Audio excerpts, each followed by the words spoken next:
নমস্কার বন্ধুরা, আমি মণির লাইফস্টাইলে আপনাদের সবাইকে স্বাগত জানাই। তো এখনও প্রায় 7টার মতন বাজে। আমি ঘুম থেকে উঠে পড়েছি, আর আয়ুষের বাবা সকাল সকাল উঠে ডিউটিতে গিয়েছে। তো আমি উঠে পড়ে দেখছি এখানে একটা পেয়ারা গাছ আছে, ওখানে একটা বাঁদর বসে আছে পেয়ারা খাচ্ছে। এখানে প্রচুর বাঁদর দেখা যায়। তো আয়ুষ এখনও ঘুমোচ্ছে, আয়ুষ এখনও ওঠেনি। ওই জন্য আমি বলি তাড়াতাড়ি ঝাড়ুটা দিয়ে দিই, ও উঠলে এখনই কান্নাকাটি করবে, কোলে নিতে হবে। এইদিকে আয়ুষের বাবা ডিউটি থেকে চলে এসছে।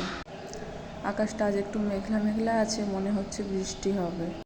সকালের ব্রেকফাস্ট বানাবো। আমি চাটা যেই বসিয়েছি সেই গ্যাসটা শেষ হয়ে গেছে। আমি তার গ্যাসটা লাগাতে পারবো না, তার জন্য আয়ুষের বাবা এলো, এসে পরে ও গ্যাসটা লাগিয়ে দিল।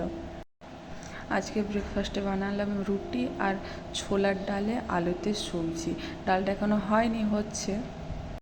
আমার খাবার বানানো হয়ে গেছে, এখন সবাইকে খেতে দিয়ে দিয়েছি। আয়ুষ, আমি আর আয়ুষের বাবা খেতে বসছি। তো আমাদের খাওয়া দাওয়া কমপ্লিট হয়ে গিয়েছে। এখন সকালের বাসনগুলো সব আছে, অনেকগুলো বাসন হয়ে গিয়েছিলো আজকে।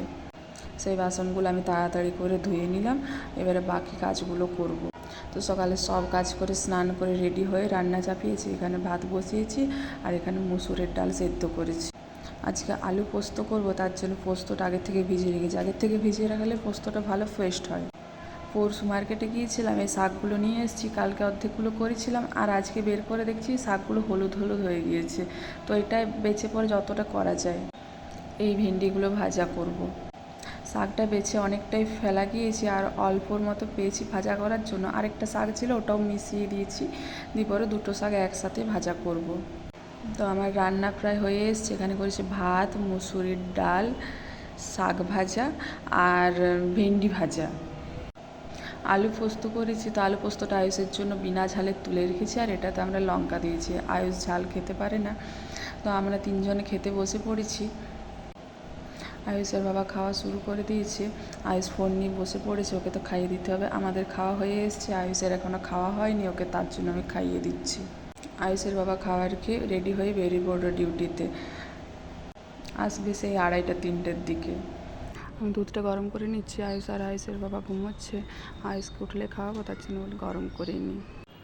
আর এখানে দেখুন বৃষ্টি পড়ছে। প্রত্যেক দিন বিকেল হলে বৃষ্টি নামাচ্ছে। সকাল থেকে সারা দিন রোদ, আর বিকেল হলে বৃষ্টি। এখানে বৃষ্টি হলেও কিন্তু ঠান্ডা হয় না, সেই গরম লাগে। আর এই বৃষ্টির দিনে মনে হয় কিছু খাই, তার জন্য মালপোয়া বানাবো। আর এখানে ক্ষীর বানাচ্ছি। তো মালপোয়ার জন্য আমি ব্যাটারটা রেডি করে নিয়েছি, আর কড়াইতে তেল চাপিয়ে দিয়েছি। তো মালপোয়াগুলো একে একে ছেঁকে নিচ্ছি। মালপোয়া বানানোর জন্য আমি ময়দা দিয়েছিলাম, ময়দা, চিনি, দুধ, আর ওতে একটু কলা পাকা, কাজু, কিশমিশ, ওটা দিলে বেশ ভালো লাগে। আর নিচে দুজন থাকে, ওদেরকে ভাবলাম একটু ক্ষীর দেবো। তো আমার মালপোয়া বানানো রেডি হয়ে গিয়েছে। এখন ওই যে নিচের যে দুজন দিদি থাকে, ওদের জন্য একটু ক্ষীর রেডি করে নিই। তো এই দুটো প্লেটে ওদের জন্য দুটো বাটিতে ক্ষীর নিয়ে যাব। তো চলুন, ব্লগটা এই পর্যন্ত।